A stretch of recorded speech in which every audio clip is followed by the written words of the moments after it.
Hello everyone, आप सभी का स्वागत है आप ही के चैनल में। तो आज हम बात करेंगे प्रोसेस ऑफ बाइंग प्रॉपर्टी। आप या फिर आपने कभी बाय नहीं की है तो ये वीडियो आपके लिए बहुत ही हेल्पफुल होने वाला है। तो ज़्यादा समय ना गवाते हुए चलते अपने कंप्यूटर स्क्रीन पे, लेकिन स्क्रीन पे जाने से पहले सब्सक्राइब कर दें और बेल आइकन को दबा दें ताकि ऐसी ही इंपॉर्टेंट वीडियो जो मैं बनाता हूँ सीधा आप तक पहुँच सके। फिर किसी और प्रॉपर्टी के बारे में आपको अवेयरनेस चाहिए तो आप मुझे कमेंट बॉक्स में बता सकते हैं, मैं आपके लिए वो वीडियो ज़रूर बनाऊंगा। तो आ चुके हैं हम अपनी स्क्रीन पे, जिसमें आपको ब्रीफली मैं समझाऊंगा कि अगर आपको कोई प्रॉपर्टी खरीदनी है अपने इंडिया के अंदर तो उसके लिए क्या क्या लीगल फॉर्मेलिटीज़ हैं जो कि आपको फुलफ़िल करनी पड़ेंगी खरीदने से पहले। अगर आप लेते हैं तो इसी में आपका प्लस पॉइंट है, बेनिफिट है। सबसे बड़ी बात इसमें लेते हैं, सबसे पहले आप चेक करेंगे टाइटल वेरिफिकेशन। मोटा मोटा बताया गया है कि भाई आपको जो प्रॉपर्टी है वो किसी भी तरह से डिस्प्यूट में ना हो, कोई केस ना हो, कुछ आपका डॉक्यूमेंट वगैरह या फिर कोई पेमेंट पेंडिंग ना हो, जैसे कोई एमसीएफ की पेमेंट नहीं भरी है या फिर बिजली का बिल नहीं भरा है या फिर कुछ और भी प्रॉब्लम हो सकती हैं। उसके बाद हम चलते हैं सेलर्स आइडेंटिटी वेरिफिकेशन। जो बेचने वाला है उसके सब डॉक्यूमेंट्स आपको लेने बहुत ही ज़्यादा ज़रूरी हैं, वो चेक करवाना ज़रूरी है कि भाई ओके है। जैसे पैन कार्ड हो गया, आधार कार्ड हो गया, और भाई अगर किसी कंपनी के नाम पे है तो उस कंपनी का पैन कार्ड, आधार कार्ड, और वहाँ से चेक करवाएं कि भाई ये प्रॉपर्टी इसी के नाम पर है। Documents related to land use, ये भी एक बहुत बड़ा पॉइंट है। जैसे कि आप रेजिडेंशियल में ले रहे हैं, कमर्शियल में ले लें, इंडस्ट्रियल में, एग्रीकल्चर, नॉन एग्रीकल्चर में यूज़, किसी भी यूज़ के लिए ले रहे हैं, लेकिन डॉक्यूमेंट रिलेटेड कि भाई उस लैंड का ऑलरेडी गवर्नमेंट की तरफ से क्या यूज़ है, लीगली हम उसको किस तरह से यूज़ कर सकते हैं। अगर आपने भाई किसी एग्रीकल्चर लैंड पे या फिर आपने किसी स्कूल की जगह पे या फिर आपने कोई ले ली और आप वहाँ पे कुछ कंपनी खोलने लगे, लेकिन ये सब चीज़ आपको पहले वेरीफाई करनी पड़ेंगी, तभी आपका फ़ायदा है। अदरवाइज़ आपको बहुत परेशानी का सामना उठाना पड़ेगा। Construction approval in the case of the already constructed building.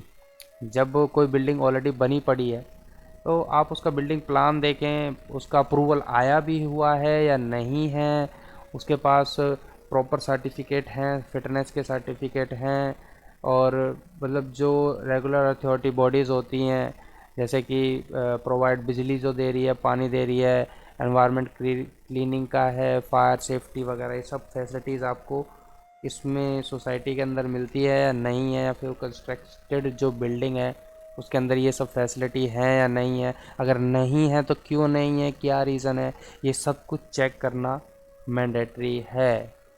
और उसके बाद जाते हैं ओसी पे, ऑक्यूपेशन सर्टिफिकेट।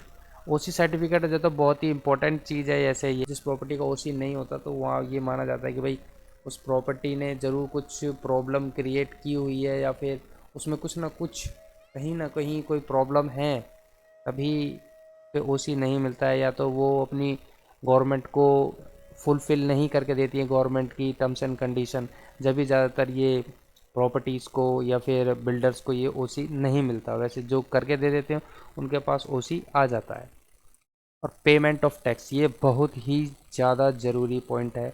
बहुत से लोग क्या करते हैं कि भाई प्लॉट ले लिया, फ्लैट ले लिया, लेकिन उसका टैक्स चेक नहीं करते हैं। बाद में जब आप कोई उस पर टैक्स वगैरह चेक करते हैं तो पता चलता है कि कई कई सालों का टैक्स उन्होंने पे नहीं किया, तो वो आपको पेनल्टी अपनी जेब से भरनी पड़ती है। तो यहाँ पे बहुत ही ज़्यादा दिक्कतों का सामना करना पड़ सकता है आपको। Mortgage and other claim, pollution का इशू है या फिर कोई अलग प्रॉब्लम आ जाती है, जैसे कोई डिस्प्यूटेड ज़मीन है, ये पे मान सकते हो इसमें कोई ऑलरेडी पहले किसी ने रजिस्ट्री करवा रखी हो या फिर उसमें कोई लोन ना दिया हो, 36 तरह की प्रॉब्लम होती हैं, आप वो सब ज़रूर चेक करें। और आगे चलते physical survey and access of the property. आप जब भी कोई प्रॉपर्टी ले पहले उसको फिजिकली पूरा एनालाइज कर लें, चेक कर लें, और उसका देखें कि भाई क्या कनेक्टिविटी ठीक है, कल को कोई इसमें इशू तो नहीं होगा, क्या सब कुछ ओके है ना, ये सब कुछ फिजिकली चेक करके।